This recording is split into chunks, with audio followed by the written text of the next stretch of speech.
Hello, Mzansi. It's a gossip girl. As you know, that Vuyokazi got married on Saturday. Congratulations to her. Mpumelelo and Tirelo congratulated Vuyokazi under her post and then later deleted it. How embarrassing. Tirelo commented by saying, "Congratulations, Vuyo. Wishing you all the best in your new journey." And then Mpumelelo also commented by saying, "Aw, hallelujah. Siyambongela empela umama. Kawukuhle okwethu." Guys, I'm not Zulu, but I'm trying, hey?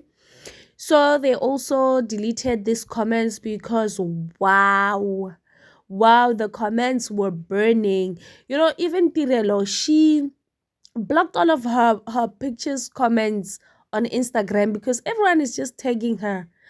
You know, everyone is just tagging her on some how far now, how far. Life will humble you. Life will humble you. I love how Vuyo's script has just flipped just like that. Bye bye, Msansi.